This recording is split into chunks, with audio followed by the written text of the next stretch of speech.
بسم اللہ الرحمن الرحیم۔ السلام علیکم۔ میں دن بھر اینٹیں اٹھانے کی مزدوری کرتا اور شام کو آن لائن کام سیکھتا تھا۔ حضور میرا مذاق اڑاتے کہ میں امیر بننے کے خواب چھوڑ دوں۔ ایک بڑی سی گاڑی میرے پاس آ کر رکی۔ اس میں ایک امیر عورت بیٹھی ہوئی تھی۔ بولی، بیٹا گاڑی میں بیٹھو۔ میں سمجھا وہ مجھے مزدوری کروانے کے لیے لے جا رہی ہے، مگر گاڑی اعلیٰ شان بنگلے میں سامنے رکی۔ گرمیوں کے سخت دن، جون کا مہینہ، سورج کی تپش اور اس کے ساتھ باہر دھوپ میں میرا مزدوری کرنا میرے لیے کسی امتحان سے کم نہ تھا۔ سخت گرمی میں جب اینٹیں دن بھر اٹھاتا تو شام کے وقت جسم میں درد اور گرمی کے باعث سو نہ پاتا۔ پوری رات بے چینی میں گزر جاتی، پھر صبح اٹھ کر اپنے معمول کے مطابق وہی کام کرتا۔ آج صبح تو سورج نکلتے ہی گرمی کی شدت محسوس ہونے لگی، حالانکہ کچھ دن پہلے صبح خوشگوار ہوتی تھی۔ ٹھنڈی ٹھنڈی ہوا سورج کی تپش کو کم کر دیتی تھی، لیکن آج بالکل ہوا نہیں تھی۔ درخت ایک ہی جگہ پر ساکن کھڑے تھے، پتہ تک نہ ہل پا رہا تھا۔ جیسے ہی میں نے صبح کا یہ ماحول دیکھا تو مجھے اپنا باقی پورا دن یاد آ گیا، اور میں اس سوچ میں گم ہو گیا کہ یہ تو ابھی صبح سویرے کا وقت ہے۔ پورا دن جب میں دھوپ پر اینٹیں اٹھاؤں گا اور کام کروں گا تو میرا کیا ہوگا؟ خیر، یہ سب قدرتی چیزیں ہیں، میں ان سب کو میں خود کو بے بس پاتا۔ خیر، میں اپنے معمول کے مطابق تیار ہوا، ناشتہ کیا اور اپنے کام کو چلا گیا۔ میں پیدل جاتا تھا۔ آج جاتے وقت ہی مجھے گرمی کی شدت محسوس ہوئی۔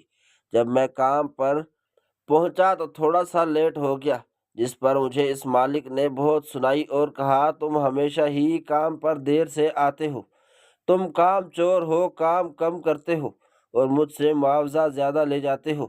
نہ جانے تم کب سمجھو گے کہ جب تک انسان سچے دل سے اور ایمانداری سے دوسروں کا کام نہیں کرتا، تب تک تم اس کی روزی حلال نہیں ہوتی۔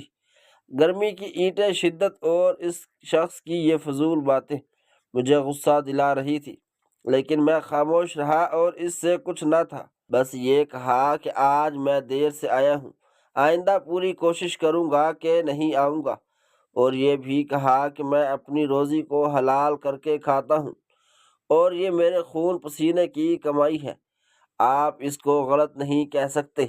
تبھی اس نے مجھے کہا، تم اپنی زبان سنبھال کر بات کرو، تمہاری اتنی اوقات نہیں کہ تم مجھ سے اس لہجے میں بات کرو۔ میں تمہیں جانتا ہوں، 2 ٹکے کے مزدور ہو اور مجھ سے زبان لڑاتے ہو۔ میں چاہوں تو ابھی تمہیں کام سے فارغ کر دوں۔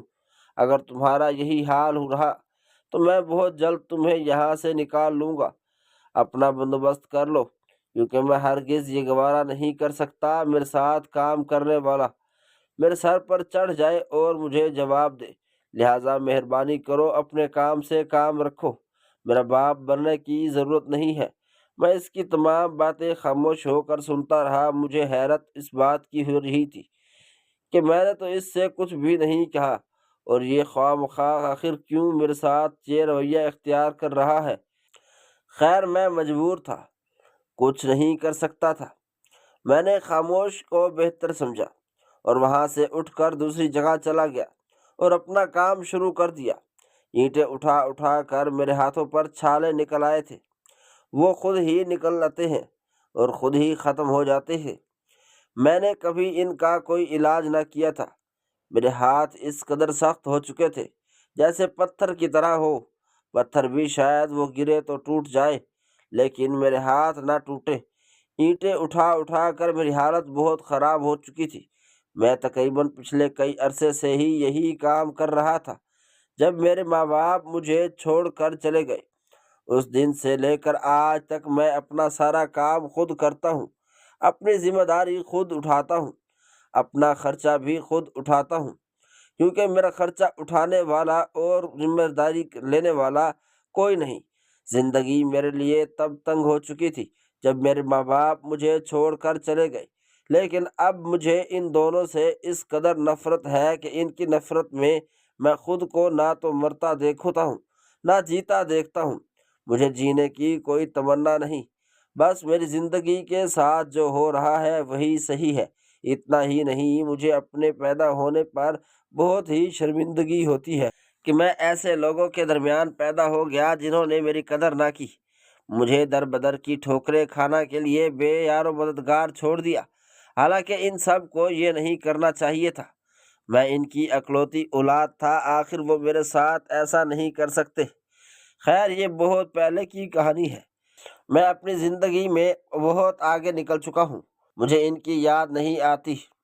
آج کا دن بہت سخت محنت میں گزر گیا۔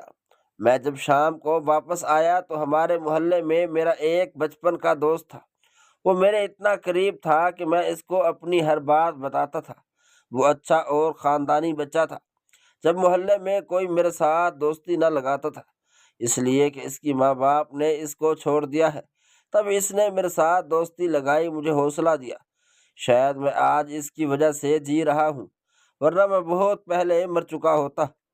مجھے اس نے جینا سکھایا اور کہا اپنے لیے جیو، کیونکہ تمہارا اس دنیا میں تمہارے علاوہ کوئی نہیں۔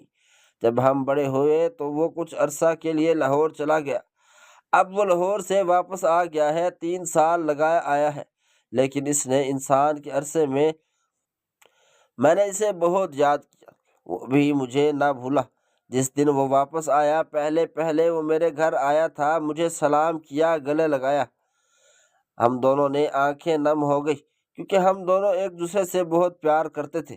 میں نے اس سے کہا مجھے وہاں کے بارے میں بتاؤ، لاہور کیسا ہے، وہاں کے لوگ کیسے ہیں؟ وہ لوگ بھی ہماری طرح تنگ دل ہیں، میں بھی ابھی انسانیت نہیں ہے، کیا وہ بھی دوسروں کا خیال نہیں کرتے؟ اس پر جو اس نے مجھے بتایا وہ سن کر میں دنگ رہ گیا۔ اس نے مجھے بتایا کہ لاہور کے لوگ بہت ہی اچھے خوش اخلاق کے مالک ہیں، وہ اپنے ہمسایوں کا بہت خیال رکھتے ہیں، غریب لوگوں کی مدد کرتے ہیں، اور اگر کوئی مشکل میں ہو تو اس کی مشکل آسان کرنے کے لیے خود کو مشکل میں ڈال دیتے ہیں، اور وہ ذرا بھی نہیں سوچتے کہ اگلے لمحے ان کے ساتھ کیا ہونے والا ہے۔ جب میں نے اپنے دوست احمد سے لاہور کے لوگوں کی یہ باتیں سنی تو میں خوش ہوا اور کہا شکر ہے کوئی تو ہے جس کو دوسروں کا دکھ اور درد اپنا لگتا ہے، دوسروں کو تکلیف میں دیکھ کر اس کو تکلیف محسوس ہوتی ہے، ورنہ یہاں تو لوگ اپنی سگی اولاد کو بھی چھوڑ دیتے ہیں۔ جب میں نے احمد سے یہ بات کہی تو احمد نے کہا تم دوبارہ ایسے فضول الفاظ اپنی زبان سے مت نکالنا، جو ہو چکا سو ہو چکا، وہ سب تمہارے نصیب میں تھا، تم کیوں اپنے آپ کو ہر وقت پریشان کرتے ہو اور باتیں سنواتے ہو، حالانکہ تمہارے بس میں سب کچھ نہیں ہے، یہ سب خدا کی کرنی ہے، تمہارے نصیب میں یہی لکھا تھا۔ میں نے اس سے کہا اچھا تم یہ بتاؤ وہاں پر تم نے کیا سیکھا، کیا سیکھ کر آئے ہو؟ اس کے بعد ہی احمد نے مجھے جو اپنے بارے میں ایک ایسی بات بتائی جس کو سن کر مجھے سمجھ نہ آیا۔ اس نے مجھ سے کہا وہ جس کام کے سلسلے میں گیا تھا وہ کام نہیں ہو پایا۔ در حقیقت احمد وہاں پر موٹر سائیکل کا کام سیکھنے گیا تھا، لیکن اس کو کام کی بجائے ایک ایسا کام سیکھ کر آیا جو مجھے سکھائے گا میں پیسے کماؤں گا، اور میں گھر بیٹھے پیسہ کماؤں گا۔ اس کی یہ بات مجھے سمجھ نہ آئی۔ میں نے اس سے کہا کہ احمد تم لاہور جا کر بہت ہی تبدیل ہو گئے ہو، اور یہ تم کیسی باتیں کر رہے ہو؟ گھر بیٹھ کر بھلا میں کیسے پیسہ کما سکتا ہوں؟ کیا تم نہیں جانتے کہ میں سارا دن اینٹیں اٹھا کر اپنے اخراجات پورے کرتا ہوں، اور وہ بھی ہر ماہ کچھ نہ کچھ مجھے ادھار لینا پڑتا ہے؟ تم جانتے ہو سردیوں میں سخت ترین سردی میں اور گرمیوں میں سخت ترین گرمی میں میں کام کرتا ہوں، موسم شدید خراب ہو پھر بھی میں گھر نہیں بیٹھتا۔ تم کیسا کام مجھے دو گے جو میں گھر بیٹھوں گا پیسے کماؤں گا؟ میں ایک دن گھر بیٹھ جاؤں تو مجھے 1 روپیہ کوئی نہ دے، اور تم کہتے ہو کہ میں لاکھوں روپے کما سکتا ہوں، یہ تمہاری کیسی بات ہے؟ اس کے بعد احمد نے کہا تم میری پوری بات تو سنو، تمہیں کس چیز کی جلدی ہے؟ میں نے کہا جی بتاؤ پھر۔ جب اس نے جو بات مجھے بتائی وہ سن کر مجھے بہت حیرانی ہوئی۔ اس نے مجھے کہا ایسا کام بتایا جو واقعی میں کر سکتا تھا، لیکن اس کے لیے پہلے مجھے اس کو سیکھنے کی ضرورت تھی، اور مجھے سکھانے کا ذمہ دار احمد لے چکا تھا۔ احمد نے مجھے کہا وہ مجھے آن لائن کام کرنا سکھائے گا جس سے میں لاکھوں روپے کما سکوں گا، لیکن اس کام کو سیکھنے میں کچھ ٹائم لگے گا، اس کے بعد ہی میں کچھ دن بن سکوں گا۔ میں نے احمد سے کہا میں کیسے یہ کام سیکھ سکتا ہوں؟ اگر میں دن میں تمہارے ساتھ کام کروں تو میرے اخراجات پورے کون کرے گا؟ میں کہاں سے کھاؤں پیوں گا؟ تو احمد نے کہا تمہیں پریشان ہونے کی ضرورت نہیں، میں تمہیں سارا سمجھا دوں گا، بس تم دن بھر کام کیا کرو اور رات کے کچھ لمحے مجھے دے دیا کرو، میں خود کام کروں گا اور ساتھ میں تمہیں سکھاؤں گا، اس طرح میرا بھی فائدہ ہوگا اور تمہارا بھی فائدہ ہو جائے گا۔ احمد کی بات مجھے اچھی طرح سمجھ آ چکی تھی، میں اس کے بعد سن کر بہت خوش ہوا اور کہا کہ خدا تیرا شکر ہے، تو نے مجھے ایسا مخلص دوست دیا جو مجھے سچا پیار کرتا ہے۔ اس کے بعد میں نے احمد سے کہا چلو ہم اپنی عادت پوری کریں، جس طرح پہلے ہم تمہارے لاہور جانے سے پہلے باہر ہوٹل پر جاتے بیٹھتے تھے، اور آؤ آج تمہیں میں جاؤں پلواتا ہوں۔ اس خوشی میں احمد نے کہا نہیں، میں پہلے بھی جانے کے پیسے دیتا تھا اور اب بھی میں ہی دوں گا، جب تم مجھ سے کام سیکھ جاؤ گے، اس کے بعد پیسے کمانے لگو گے، اس کے بعد ہی تو نے مجھے چائے پلاؤ گے اور ساتھ میں اچھا سا کھانا کھلاؤ گے۔ میں نے احمد سے کہا پھر تو پریشان ہونے والی کوئی بات نہیں، انشاءاللہ میں تم سے وعدہ کروں گا وہ وقت جلد آئے گا۔ ہم دونوں خوش ہوئے، میں اس کے ساتھ چل پڑا، ہم نے چائے پی۔ میں نے احمد سے کہا مجھے تھوڑا سا مزید اس کے بارے میں بتاؤ، یہ کیسا کام ہے، کیا کرتا ہوگا؟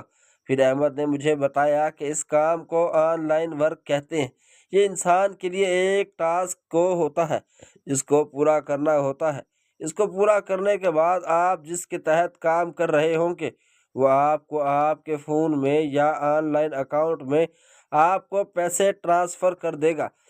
آپ مجھے احمد کے بات بالکل سمجھ آ چکی تھی۔ چائے پی کر میں واپس آ گیا، پوری رات اسی کام کے بارے میں سوچتا رہا اور اتنے آگے کا سوچ لیا مجھے پتہ ہی نہ چلا، میں راتوں رات امیر بننے کے خواب دیکھتا رہا۔ یار یہ سب خیالی پلاؤ تھا، اصل میں کام تو تب تھا جب میں حقیقت میں سب کچھ سیکھ جاتا اور کام بھی کر پاتا۔ صبح ہوئی، میں اپنے معمول کے مطابق کام پر چلا گیا۔ وہاں پر میں گیا تو میری آنکھیں سوجی ہوئی تھی، سب نے مجھ سے پوچھا کہ تمہاری ساری رات نہیں سو پائے، تمہیں اتنی نیند نہیں آ رہی؟ میں نے انہیں بتایا کہ نہیں، میں رات کو آن لائن کام سیکھتا رہا ہوں اور آپ سے میری یہی روٹین ہوگی، میں دن کو کام کروں گا اور رات کو آن لائن کام سیکھوں گا۔ میرے سارے دوست یہ بات سن کر ہنسنے لگے، انہوں نے کہا تم پاگل ہو جاؤ گے، اگر دن رات کام کرو گے تو انسان کے لیے آرام کرنا بہت ضروری ہے، اور یہ آن لائن کام کے جو شخص تمہیں سپنے دکھا رہا ہے یہ سب جھوٹ ہوتا ہے، اور یہ جو خواب تم دن رات امیر ہونے کا دیکھ رہے ہو یہ کبھی پورا نہیں ہو سکتا، تم کیسے راتوں رات امیر ہو سکتے ہو؟ میں نے ان کی بات پر توجہ نہ دی اور اپنے کام میں مشغول رہا۔ کچھ عرصہ اسی طرح میں احمد سے کام سیکھ کر رہا تھا۔ ایک دن ایسا آیا کہ میں احمد سے بھی بہت آگے نکل گیا۔ احمد کی ایک استانی تھی جو لاہور میں اسے یہ کام سکھاتی تھی۔ احمد نے میرا رابطہ اس سے کروایا، اب مجھ سے ٹارگٹ دیتی تھی اور مجھے اس کو پورا کر دیتا تھا، اور احمد بھی زیادہ اچھا کام کرتا تھا۔ دیکھتے ہی دیکھتے وہ عورت مجھ سے بہت مطمئن ہونے لگی۔ میں اب چاہتا تھا کہ جن کو مزدوری کرنا چھوڑ دوں، لیکن میں نے کہا کہ میں اپنی اوقات نہیں بھولوں گا، جب تک کہ میں اپنے ماں باپ کو کامیاب بن کر نہیں دکھاؤں گا تب تک میں یہ کام کرتا رہوں گا۔ اس کے بعد ہی میں کام پر چلا گیا۔ آج جب میں اینٹیں اٹھا رہا تھا اپنے کام میں مشغول تھا، میں نے جب ایک اچانک سڑک کی طرف دیکھا تو ایک ہی اعلیٰ شان اور بڑی گاڑی ہماری طرف آ رہی ہے اور رکی۔ اس کو دیکھ کر میرے دل میں حسرت پیدا ہوئی، کاش میں بھی اس گاڑی میں بیٹھ پاتا، یہ کتنی آرام دہ اور خوبصورت لگ رہی ہے۔ میں جب آن لائن کام میں ماہر ہو جاؤں گا تو ایسے ہی گاڑی خریدوں گا، لیکن مجھے یہ خبر نہ تھی کہ وہ گاڑی میری طرف کی آنے والی ہے اور میں ہی اس پر سوار ہونے والا تھا۔ اس چیز کا تو اندازہ مجھے تب ہوا جب وہ گاڑی میری طرف آئی اور میرے سامنے آ کر رک گئی۔ میں نے ایک بہت ہی خوبصورت عورت بیٹھی تھی جو دیکھنے سے بہت امیر اور سلجھی ہوئی لگ رہی تھی۔ تقریباً وہ عورت میری ماں کی عمر کی تھی۔ اس نے مجھے ہاتھ کا اشارہ دیا، یعنی اپنی طرف بلایا۔ میں اینٹیں رکھ کر جب اس کی طرف گیا تو میرے ذہن میں یہ خیال آیا، شاید یہ عورت مجھے مزدوری پر لے جانے کے لیے آئی ہے، یا لوگ راستہ بھول گئے ہیں، مجھے سے راستہ پوچھیں گے۔ لیکن مجھے یہ علم نہ تھا کہ قدرت مجھ پر یوں مہربان ہوگی کہ وہ عورت مجھے اس لیے اشارہ کر رہی ہے کہ میں اس گاڑی کے قریب گیا۔ میں نے سلام کیا اور کہا، جی بتائیے، میں آپ کی کیا مدد کر سکتا ہوں؟ تب اس نے کہا کہ اس کار میں بیٹھ جاؤ۔ میں نے حیرانگی سے اس کی طرف دیکھا۔ مجھے کچھ سمجھ نہ آیا، پھر بھی مجھے یہی محسوس ہو رہا تھا، شاید میں ایک مزدور آدمی ہوں اور ان کو اپنے گھر کا کوئی کام یا مجھ سے کوئی مزدوری کروانی ہے۔ میں نے اس سے اگلا کوئی سوال نہ کیا، حالانکہ میں ان کو سوال یہ آنکھوں میں سے ضرور دیکھ رہا تھا۔ وہ عورت بھی جان چکی تھی یہ شخص مجھ سے ضرور سوال کرنا چاہتا ہے، لیکن میں نے اس سے کوئی سوال نہ کیا، چپ چاپ آ کر اس کی گاڑی میں بیٹھ گیا۔ اب میرے ذہن میں ایک ہی سوال گھوم رہا تھا کہ یہ عورت واقعی مجھے کام کرانے کے لیے لے جا رہی ہے یا کوئی اور بات ہے۔ یہ سوال میرے ذہن کو بار بار گھما رہے تھے۔ اس سب کے باوجود بھی میں خاموش رہا، کیونکہ اس کے علاوہ میرے پاس اور کوئی راستہ نہ تھا۔ تقریباً 20 منٹ وہ گاڑی مسلسل چلتی رہی، فل رفتار میں۔ اس کے بعد ایک ایسے خوبصورت بنگلے کے سامنے رکی جس کو میں نے اپنی زندگی میں کبھی دیکھا نہ تھا۔ یہ اتنا خوبصورت گھر تھا اور ایسے بنا ہوا تھا کہ دل کہہ رہا تھا اس کو دیکھتا ہی رہ جاؤں، اور اس کو دیکھ کر میری آنکھیں کھلی کی کھلی رہ گئی۔ مجھے لگا شاید یہ عورت مجھے یہاں پر کوئی کام کروانے گئی، لیکن جب میں نیچے گاڑی سے اترا اور اس عورت نے مجھ سے کہا، جس کو سن کر میں اپنے ہوش حواس کھو بیٹھا۔ مجھے اپنی قسمت پر یقین نہیں آ رہا تھا۔ میری قسمت مجھ پر یوں مہربان ہونے والی تھی، اس چیز کا میں نے اپنی زندگی میں کبھی تصور ہی نہیں کیا تھا، لیکن تھوڑا بہت اندازہ مجھے ہو چکا تھا کہ واقعی اب خدا مجھ پر مہربان ہو چکا ہے۔ اس چیز کا اندازہ مجھے تب ہوا جب اس عورت نے مجھ سے کہا، بیٹا گاڑی سے اترو اور اندر آؤ، چلو۔ ان کے منہ سے جب میں نے بیٹا سنا تو میری روح کانپ اٹھی، کیونکہ میں نے اپنی زندگی میں جب سے اپنا ہوش سنبھالا کسی عورت کے منہ سے بیٹا لفظ آج سنا تھا۔ میری ماں جو مجھے کئی عرصہ پہلے چھوڑ کر جا چکی تھی، انہوں نے مجھے زندگی کے اس لمحے میں چھوڑا جب مجھے ان کی سب سے زیادہ ضرورت تھی، اور ان کے منہ سے کبھی اپنے لیے بیٹے کا لفظ نہیں سن سکا تھا۔ شاید میں جتنی ان سے نفرت کرتا تھا وہ کئی گنا زیادہ مجھ سے نفرت کرتی تھی۔ آج جب اس عورت نے مجھے بیٹا کر کے پکارا تو میری آنکھیں نم ہو گئی، مجھے سکون محسوس ہوا، میرے ذہنی دباؤ سے تھوڑا ہٹ گیا۔ میں نے ان کی طرف حیرت زدہ نظروں سے دیکھا اور دیکھتا رہ گیا۔ اس کے بعد ہی انہوں نے مجھ سے کہا، بیٹا تم میرے پیچھے پیچھے آؤ۔ جب میں اندر گیا تو گھر کسی جنت سے کم نہ تھا، ہر طرف شیشہ ہی شیشہ تھا۔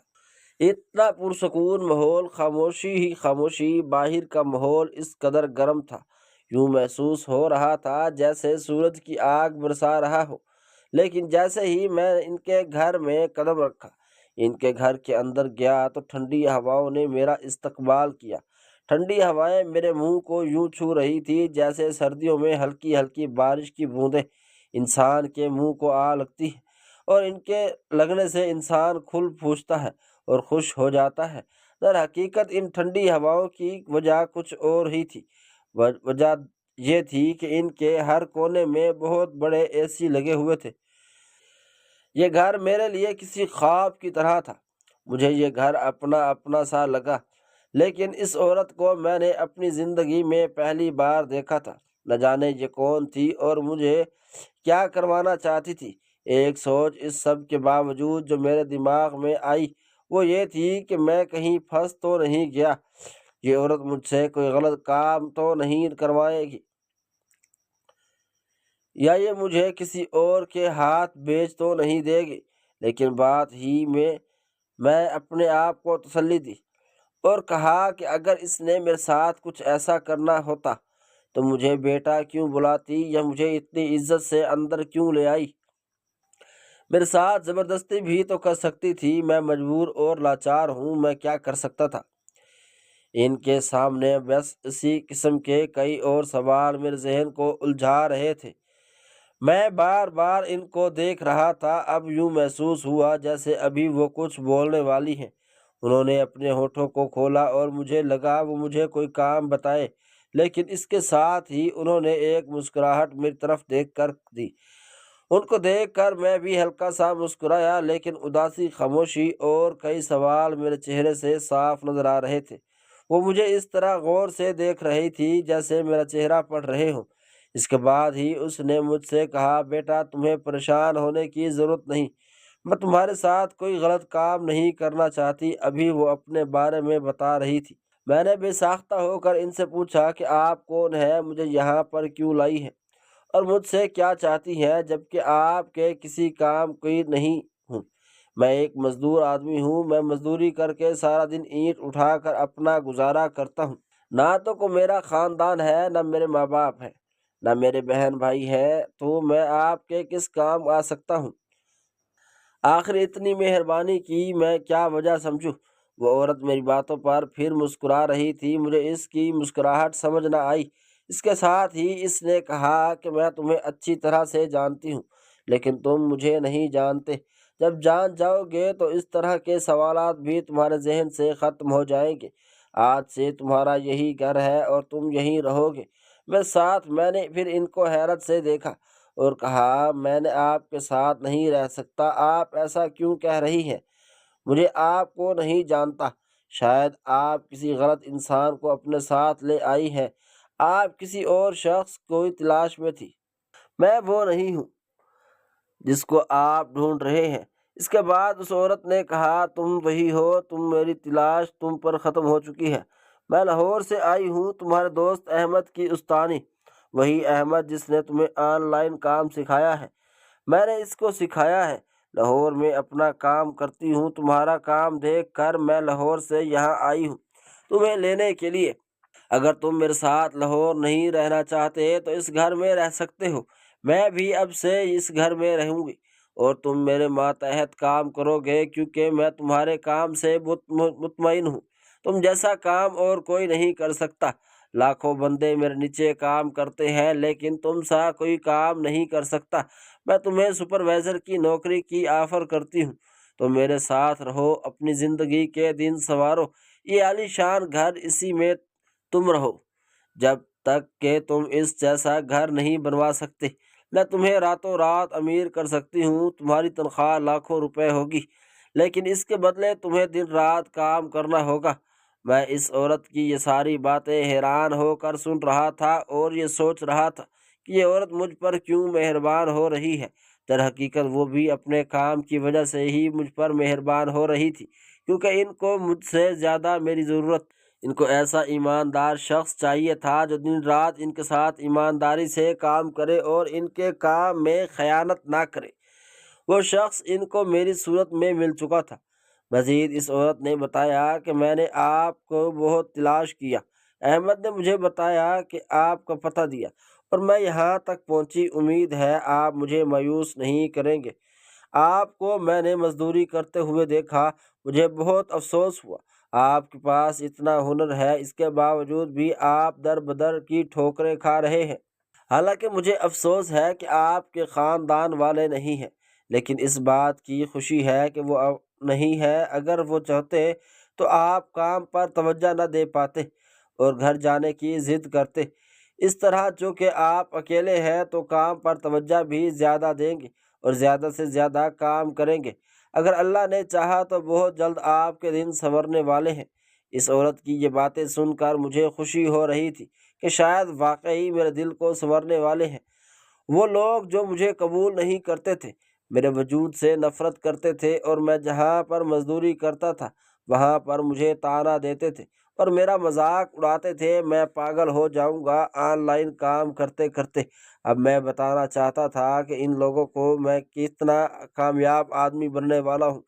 خیر، میں نے اس عورت کے ساتھ ہاتھ ملایا اور کہا، آپ جیسا کہیں گی میں ویسا کروں گا، لیکن آپ کو بھی میرے ساتھ ایماندار رہنا ہوگا، اس کے بعد یہ عورت اس نے کہا، بیٹا میرے پاس لاکھوں روپے ہیں، میں بہت ہی امیر ہوں، لیکن میرے چہرے کو غور سے دیکھو، کیا تمہیں کچھ نظر آتا ہے؟ 2 منٹ کے لیے دیکھو میرا چہرہ۔ ان کی بات مان کر میں نے ان کا چہرہ غور سے دیکھا۔ جب میں غور سے ان کے چہرے کو دیکھ رہا تھا، ان کے دکھ، آنکھوں میں اداسی، چہرے پر غم کی لہر صاف نظر آ رہی تھی۔ ابھی میں ان کو اگر چہرہ دیکھ رہا تھا کہ انہوں نے مجھ سے سوال کیا کہ بیٹا کچھ نظر آیا؟ میں نے ان سے کہا، جی آپ کی اداسیاں مجھے صاف نظر آ رہی ہیں۔ آپ اتنی امیر ہونے کے باوجود اتنی اداس اور پریشان کیوں ہیں؟ آپ کو کس چیز کی پریشانی ہے؟ اس کے بعد ہی انہوں نے مجھے جو حقیقت بتائی، وہ سن کر میرے قدموں کے نیچے سے زمین نکل گئی، کیونکہ میں اپنے ماں باپ سے نفرت کرتا تھا اور ان کو برا بھلا کہتا تھا۔ میرے دل میں ان کے لیے ذرا پیار محبت نہ رہا تھا، کیونکہ وہ لوگ مجھے چھوڑ کر چلے گئے تھے۔ میں سمجھتا تھا کہ ان کی کوئی مجبوری نہیں، لیکن جب اس عورت نے بتایا کہ ماں باپ بہت مجبور ہوتے ہیں، تب میری سمجھ میں آیا کہ شاید میرے ماں باپ بھی مجبور ہوں گے۔ اس عورت نے جب بتایا کہ وہ 3 بیٹوں کی ماں ہے، اس کا ایک بیٹا ہے، اس نے اپنی تینوں بیٹیوں کی شادی بہت اچھے سے جگہ کرتی ہے، وہ تینوں بہت خوش ہیں، لیکن اس کا بیٹا ان تینوں بیٹوں سے چھوٹا تھا۔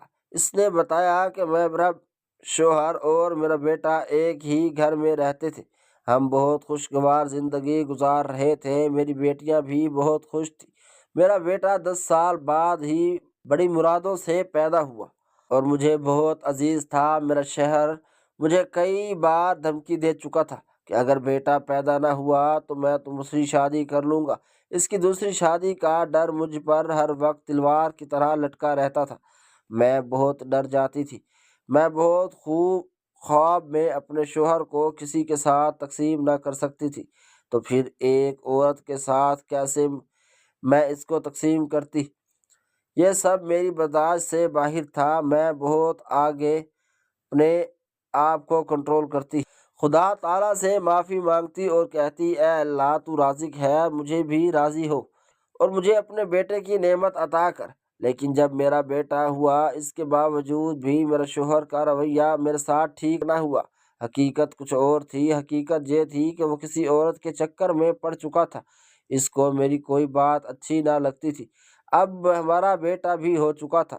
مجھے لگتا تھا کہ میں بہت خوشگوار زندگی گزار رہی ہوں، لیکن دل ہی دل میں بہت پریشان ہوتی تھی، کیونکہ میرے شوہر کا رویہ میرے ساتھ بالکل ٹھیک نہ ہوتا تھا، اور آخر کار اس نے وہ کر دکھایا جس کا مجھے ڈر تھا۔ مجھے اس تکلیف سے گزار دیا، اس تکلیف کو میں بہت برداشت نہ کر سکتی تھی۔ ایک دن جب میرا شوہر بیٹا سکول گیا، میں گھر کی صفائیاں کر رہی تھی۔ ابھی دوپہر نہیں ہوئی تھی کہ صبح کا وقت تھا۔ میں نے سوچا کہ آج جلدی کام ختم کر کے تیار ہو جاؤں اور اپنے شوہر سے کہوں گی مجھے کہیں لے جائے گا۔ کب سے ہم کہیں نہیں گئے اور نہ ہی ہم نے مل کر باتیں کی ہیں۔ کام ختم کر کے ان کی واپسی کے ٹائم پر میں تیار ہو گئی، خود کو خوب سنوار لیا، لیکن شاید میرا وہ سنورنا آخری سنورنا تھا۔ اس کے بعد میرا دروازہ بجا، میں دوڑ کر دروازے کی کھولنے گئی، لیکن دروازہ کھولتے ہی جو قیامت مجھ پر ٹوٹی اس کا کوئی نعم البدل نہیں تھا۔ یہ ایک ایسی قیامت تھی جو مجھ سے میرا سب کچھ لے گئی، پل بھر میں ہر بار ہو گئی، کیونکہ میرا شوہر اسی عورت کے ساتھ میرے گھر پر آیا تھا جس سے وہ محبت کا دعویٰ کرتا تھا۔ آج تو اس نے حد ہی کر دی جب اس نے مجھے بتایا کہ اس نے اس عورت سے شادی کر لی ہے اور اب یہ عورت ہمارے ساتھ رہے گی۔ یہ بات سن کر میں بالکل ٹوٹ گئی، اور اس طرح ٹوٹی کہ بکھر گئی، اور بکھرنے کے بعد میں خود کو سنبھال نہ سکی۔ یہ صدمہ میرے لیے کسی موت سے کم نہ تھا۔ میں نے اس سے کہا کہ یا تو یہ عورت اس گھر میں رہے گی یا پھر میں رہوں گی۔ آخر کس چیز کی کمی ہے؟ آپ کو میرا پیار نظر کیوں نہیں آتا؟ آخر میری کیا خطا ہے؟ مجھے کس چیز کی سزا دی آپ نے؟ اب تو میں آپ کو بیٹا بھی پیدا کر دیا ہے۔ اس کے بعد ہی میرے شوہر نے مجھے دھکا دیا اور کہا، دروازے سے ہٹو، اگر رہنا ہے رہو ورنہ چلی جاؤ۔ بس اس کے بعد جو غلطی مجھ سے ہوئی اس کی سزا میں آج تک کر رہی ہوں۔ میں نے اپنے بیٹے کو اپنے شوہر کو بغیر بتائے اس گھر سے روانگی کر لی۔ کچھ عرصہ در بدر کی ٹھوکریں کھاتی رہی، لیکن میں اس گھر میں واپس نہیں جانا چاہتی تھی۔ اس دن سے لے کر کچھ دن پہلے تک میرے بیٹے کو میرے بارے میں کوئی غم نہ تھا۔ میرے شوہر نے اس سے کہا، تمہاری ماں کسی اور کے ساتھ بھاگ گئی ہے، اور مجھ پر بہت ہی گھٹیا قسم کے الزام لگا دیے۔ اس نے اپنی حقیقت چھپا دی، جس کی وجہ سے میرا بیٹا مجھ سے بہت نفرت کرنے لگا۔ وہ مجھے دیکھنا تھا کو نہیں چاہتا تھا، لیکن میری اس میں جان بستی تھی۔ مجھ سے غلطی ہوئی کہ میں اس کو حقیقت نہ بتائی، حالانکہ میرا حق بنتا تھا اپنے بیٹے کو بھی ساتھ لے آتی اور گھر سے چلی جاتی۔ چونکہ میرے پاس کوئی سہارا نہ تھا، میں نے کہا میں خود کو در بدر کی ٹھوکریں کھاؤں گی، اپنے بیٹے کو اس حق میں کیوں محروم رکھوں؟ تو اس وجہ سے میں نے کسی کو بتائے بغیر ہی وہاں سے روانگی کر لی۔ میری ایک استانی تھی جو مجھ سے بہت پیار کرتی تھی، اب تک بھی ان کے گھر آتی جاتی تھی۔ میں فوراً وہاں ان کے گھر گئی، کچھ عرصہ ان کے گھر رہی، اپنی ساری حقیقت بیان کی۔ اس عورت نے مجھے سمجھایا، بیٹا تم گھر جاؤ اور اپنا گزارا چلاؤ، جس طرح وقت گزر جائے اس پر شکر ادا کرو، کچھ نہیں ہوتا، ایسے وقت بھی انسان پر آ جاتے ہیں، تو اس پر صبر کر جاؤ، خدا تمہیں اجر دے گا۔ لیکن میں اس کی ایک نہ سنی۔ میں نے کہا، آپ اس مصیبت کے وقت میری مدد کر سکتی ہیں تو مجھے بتائیں، ورنہ جو کام آپ کہہ رہی ہیں میں نہیں کر سکتی، یہ میرے ساتھ ظلم ہوگا۔ اس کے بعد اس عورت نے مجھے کہا، بیٹا میں تمہیں اپنی بیٹی کہا ہے، تم جب تک چاہو میرے پاس رہ سکتی ہو۔ اس کے بعد وہی اس عورت نے مجھے اپنی دوست کے ذمہ لگایا جو آن لائن کام کرتی تھی۔ میں نے آن لائن کام سیکھا اور آج دیکھو میں کہاں سے کہاں تک پہنچ گئی ہوں۔ میرے پاس ہر چیز ہے، کسی چیز کی کمی نہیں، لیکن میرے سارے بچے مجھ سے نفرت کرتے ہیں۔ میری بیٹیاں مجھ سے ملنے تک نہیں چاہتی، میرا بیٹا مجھے دیکھنا تک نہیں چاہتا، حالانکہ میں نے کوئی غلط کام نہیں کیا۔ آج تک میں نے اپنی عزت کا نہ صرف خیال کیا بلکہ اپنے شوہر کی امانت سمجھ کر رکھا، لیکن میرا کوئی یقین نہیں کرتا۔ میں بے بس ہوں، لاچار ہوں، میرے پاس کسی چیز کی کمی نہیں، لیکن اپنی ہی اولاد سے میں بہت دور ہوں اور وہ مجھ سے نفرت کرتی ہے۔ میں نہیں جانتی ان کو سچ کیسے بتاؤں، لیکن میں یہ جانتی ہوں کہ سچ ایک دن ضرور سامنے آئے گا۔ میں چاہتی ہوں کہ وہ سچ میری زندگی میں سامنے آئے، تاکہ میرے بچے اپنے دوستوں میں، اپنے خاندان والوں میں مجھے لے کر جس شرمندگی سے گزرتے ہیں، وہ شرمندگی ان کے لیے ختم ہو جائے۔ میں اس عورت کی یہ کہانی خاموشی سے سن رہا تھا۔ اس عورت نے مزید بتایا کہ میں اپنے بچوں کے پاس جانا چاہتی ہوں، میرا دل تڑپتا ہے لیکن میں جا نہیں سکتی، اور اب میں نے سوچ لیا کہ میں بہت جلد ان کو ساری حقیقت بتا دوں گی، کیونکہ اگر میں نے ان کو حقیقت نہ بتائی تو میرے ساتھ ظلم ہوگا۔ کیونکہ یہ باتیں میں سن کر میری آنکھوں سے آنسو بہنے لگے، بالکل برسات کی طرح، کیونکہ میں ان کے سامنے اپنا دکھ چھپا نہیں پایا۔ میں بھی شاید اسی دکھ سے گزر چکا تھا۔ مجھے بھی کچھ لمحے کے لیے یوں محسوس ہوا کہ میرے ماں باپ نے شاید مجھے کسی مجبوری کے تحت چھوڑا ہوگا، لیکن اس کے بعد ہی ایک بات میرے دماغ میں آئی، وہ یہ تھی کہ میری ماں اگر مجبور تھی تو میرا باپ تو مجبور نہیں تھا۔ ان دونوں نے مجھے کیوں چھوڑ دیا؟ ان دونوں نے ہی مجھے اپنے ساتھ رکھنے کے لیے ہم کو کیوں نہیں بھری؟ جب میں نے ان کو اپنی کہانی حقیقت سنائی تو اٹھ کر میرے گلے ملی اور مجھے پیار کیا، کہا، بیٹا تم مجھے ماں بلا سکتے ہو، آج سے میں تمہاری ماں ہوں۔ میں نے جب ان کو اپنی زندگی کی تلخ واقعات سنائے، وہ سن کر بہت پریشان ہوئی۔ شاید ان کی پریشانی مجھ سے زیادہ تھی، لیکن مجھے یوں محسوس ہو رہا تھا جیسے میری پریشانی ان سے زیادہ۔ جب انہوں نے میرے حالات زندگی سنے، وہ سن کر دنگ رہ گئی۔ میں نے جب ان کو بتایا میں ابھی 5 سالوں کا تھا، میری ماں نے مجھے چھوڑ دیا، انہوں نے کسی اور جگہ دوسری شادی کر دی۔ اب میری ماں اور باپ جب علیحدگی ہو چکی تھی، تب میری ماں چاہتی تھی کہ میں اپنے باپ کے پاس رہوں، کیونکہ ذمہ داریوں کا حق صرف انہی پر بنتا ہے، وہی میری ذمہ داریاں اٹھا سکتے ہیں۔ لیکن میرا باپ چاہتا تھا کہ میں اس کو نہیں رکھنا چاہتا۔ یہ تمہارا بیٹا ہے، اس کو ساتھ لے جاؤ، جو کرو مجھ سے یہ فارغ ہے۔ اس کے ساتھ ہی میرا باپ وہ گھر چھوڑ کر ہمیشہ ہمیشہ کے لیے چلا گیا۔ مجھے نہیں معلوم وہ کہاں گیا۔ ان لوگوں نے تو نہ میرا پتہ کیا، نہ ہی میری طرف دوبارہ منہ کیا۔ ابھی میرا باپ راستے میں ہی تھا کہ میری ماں مجھے چھوڑ کر چلی گئی اور کہا یہ گھر تمہارا ہے اور تمہارے باپ کا ہے، وہ شام کو ضرور واپس آ جائے گا، میں جا رہی ہوں کیونکہ میں مزید تمہارے باپ کے ساتھ نہیں رہ سکتی۔ میں ان دونوں کے سامنے روتا رہا، فریادیں کرتا رہا کیونکہ میں بچہ تھا، مجھے کچھ سمجھ نہ آئی۔ میں ان دونوں کو روکتا رہا، خدا کے لیے آپ دونوں مجھے چھوڑ کر مت جائیں، میں آپ دونوں کے بغیر نہیں رہ سکتا، میں آپ دونوں کے ساتھ رہنا چاہتا ہوں، ایک خوشحال زندگی گزارنا چاہتا ہوں۔ لیکن وہ دونوں ہی اپنی ضد میں ایک دوسرے سے بہت آگے نکل چکے تھے۔ کسی نے بھی میرا خیال کیا، اپنی انا کو قائم رکھا اور مجھے بے یار و مددگار چھوڑ کر چلے گئے، اور اسی دن سے لے کر آج تک میں اپنے گھر میں اکیلا رہ رہا ہوں۔ محلے دار آ کر مجھے روٹی دے جاتے اور میرا خیال رکھتے تھے۔ اب جب میں نے اپنا ہوش سنبھالا ہے، میں اپنا خیال خود رکھ رہا ہوں، میں اپنے لیے جی اور اپنے لیے ہی ذمہ داریاں اٹھا رہا ہوں۔ اس عورت نے جب میری کہانی سنی، وہ پھر میرے ساتھ رونے لگی، مجھے گلے لگایا اور کہا بیٹا تم مجھے اپنی ماں بلا سکتے ہو، میں تمہاری ماں کی طرح ہوں اور مجھے تم اپنے بیٹے کی طرح لگتے ہو۔ اس کے ساتھ ہی میں ان کے گھر ان کے ساتھ رہنے لگا۔ کچھ عرصہ ہم وہیں پر رہے، اپنے کام میں بہت آگے نکل چکا تھا، وہ میرے کام کو لے کر بہت خوش ہوتی اور مطمئن ہوتی، مجھے میرے حق سے زیادہ پیسے دیتی۔ کبھی انہوں نے میرے ساتھ بے ایمانی نہیں کی تھی اور نہ ہی وہ ایسی کوئی لالچی عورت تھی، اور نہ ہی میں نے کبھی ان کے ساتھ لالچ کی کوئی بات کی تھی۔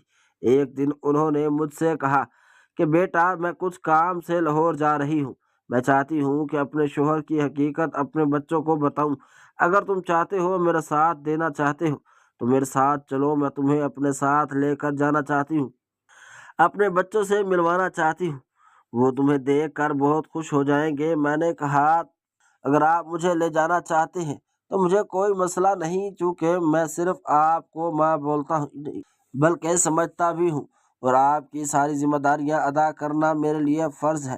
اگر آپ خوشی کے ساتھ مجھے لے کر چلیں تو میں آپ کے ساتھ ضرور چلتا چاہوں گا۔ اس کے ساتھ ہی ہم نے تیاری شروع کر دی۔ راستے میں ہم نے ایسے ادھر ادھر کی باتیں کی، کھانا کھایا، میں بہت خوش تھا۔ وہ زندگی جو میری تلخیوں سے اور سختیوں سے بھری پڑی تھی، میں اس کو بہت ہی عرصہ پہلے بھول چکا تھا، لیکن اس عرصے میں میں نے احمد کو کبھی نہ بھولا تھا۔ احمد میرا بہت جگری دوست تھا، وہ میرے گھر پر یہاں مجھ سے ملنے آیا کرتا۔ اب میں اس کو چاہے پلواتا، کھانا کھلاتا اور سارے پیسے میں ادا کرتا تھا۔ وہ بہت خوش ہوتا اور کہتا تم نے دوستی کا حق ادا کر دیا ہے، تم اپنے اچھے وقت میں بھی مجھے نہیں بھولے، بس تمہاری یہی ایک چیز مجھے پسند آئی۔ میں اس کو سمجھتا تھا کہ ایسی کوئی بات نہیں، تو میرے دوست ہی نے بھائی، اور جب تمہیں میری ضرورت ہو مجھ سے مدد مانگ لو۔ اس کے ساتھ ہی ہم لاہور چلے گئے۔ لاہور میں وہ عورت مجھے اپنے ہی سی گھر میں لے گئی جہاں سے وہ آئی تھی۔ اب اس عورت کے بیٹے کی شادی ہو چکی تھی۔ جیسے ہی ہم اندر گئے اس لڑکے نے ہمیں پہچان لیا، مجھے وہ سوالیہ نظروں سے دیکھنے لگا، لیکن اپنی ماں کو پہچان گیا، ان سے ملا کیونکہ وہ بہت عرصہ بعد مل رہے تھے۔ اس کے بعد ہی اس عورت نے کہا بیٹا میں تمہیں ایک ایسی حقیقت بتانا چاہتی ہوں جسے سن کر تمہیں ساری زندگی حقیقت معلوم ہو جائے گی۔ اس نے کہا جی بتائیے، حالانکہ آپ کی بات بھی میرے لیے کوئی اہمیت نہیں، لیکن اس کے باوجود بھی آپ میری ماں ہیں اور میرا رشتہ آپ سے ختم نہیں ہوا، آپ بتائیں آپ کیا کہنا چاہتے ہیں۔ اس کے بعد ہی اس عورت نے ساری حقیقت اپنے بیٹے کے سامنے کھل کر رکھ دی۔ جیسے ہی اس نے حقیقت سنی اس کی آنکھوں میں سے پانی نکل آیا۔ اتنے میں اس عورت کا شوہر آ گیا۔ جب اس نے اسے دیکھا تو وہ رونے لگا اور معافی مانگنے لگا اور کہا میں نے تم پر بہت زیادہ الزام لگایا جس کی سزا مجھے مل چکی ہے، میں تم سے معافی مانگنا چاہتا ہوں۔ اس کا بیٹا اس کو سنبھالیا نظروں سے دیکھ رہا تھا اور کہا، آپ نے مجھے میری ماں سے جدا کیا اور اتنی گھٹیا قسم کے الزام لگایا، آپ ایسا کیسے کر سکتے ہیں؟ اس نے بتایا کہ اس کے کچھ ہی عرصے بعد وہ جو عورت اس سے شادی کر کے آیا تھا وہ بیمار ہو گئی اور میری ساری جمع پونجی اس پر لگ گئی، اس کے بعد ہی وہ مر گئی۔ اس دن سے میں بہت شرمندہ ہوں، میں تم سے معافی مانگنا چاہتا تھا لیکن موقع نہیں ملا۔ آج خدا تعالیٰ کا شکر ہے کہ تم آ گئی ہو، میں تم سے معافی مانگنا چاہتا ہوں۔ اس کا بیٹا اب ساری حقیقت جان چکا تھا، اس نے بھی اپنی ماں سے معافی مانگی۔ اس کے بعد ہی اس نے اپنی بہنوں کی اپنے گھر بلایا اور ساری حقیقت ان پر عیاں کر دی۔ وہ سارے ایک بار پھر سے مل گئے، پھر ان سب نے میری طرف سوالیہ نظروں سے دیکھا تو میری ماں نے ان کو بتایا کہ یہ میرا بیٹا ہے، ایسے ایسے یہ مجھے ملا ہے۔ ان سب نے مجھے بھی بہت اچھے طریقے سے خوش آمدید کہا، میرا استقبال کیا۔ اب میں ان کی فیملی کا بن کر رہ گیا ہوں۔ وہ لوگ بہت اچھے تھے، میرے والدین کا کچھ علم نہ ہوا، میں وہیں لاہور میں شفٹ ہو گیا اور ان کے ساتھ رہنے لگا۔ مجھے ان کی صورت میں ایک خاندان مل چکا تھا اور میں اپنی زندگی میں بہت خوش تھا۔ ایک دن جب میں احمد سے ملنے اپنے پرانے گھر آیا تو احمد نے مجھے ایک ایسی بات بتائی جسے سن کر میرے قدموں کے نیچے سے زمین نکل گئی۔ مجھے بتایا کہ میری ماں نے جس شخص سے شادی کی تھی وہ شخص نہایت ہی خراب تھا، وہ اب تک میری ماں پر ظلم و ستم کرتا ہے۔ میرے باپ نے جس عورت سے شادی کی تھی وہ عورت نہایت ہی بدکار تھی۔ کچھ ہی دنوں بعد وہ اس گھر کو چھوڑ کر چلی گئی اور میرے باپ سے اس کی ساری جائیداد لے گئی۔ اب میرا باپ سڑکوں پر در بدر کی ٹھوکریں کھا رہا ہے۔ اب میں ان دونوں کی تلاش میں لگ گیا کیونکہ میں چاہتا تھا میری جائیداد پر ان کا حق ہے اور ان کو سکون کے دن دو۔ انہوں نے مجھے یہ یار و مددگار چھوڑ دیا تھا لیکن میں ان کو نہیں چھوڑ سکتا تھا، شاید ان کی بھی یہ کوئی اور مجبوری ہوگی۔ کچھ ہی عرصے بعد وہ دونوں مجھے مل گئے اور ان کو گھر لے آیا۔ میری ماں الگ گھر میں رہتی تھی، میرا باپ الگ گھر میں رہتا تھا۔ ہم سب بہت خوش تھے، میں کبھی ان کے پاس رہتا تو کبھی ان کے پاس رہتا اور کبھی لاہور اپنے والدین کے پاس جاتا تھا جن کی وجہ سے میں اس مقام تک آیا تھا۔ میں اپنی زندگی میں بہت کامیاب تھا اور بہت خوش تھا۔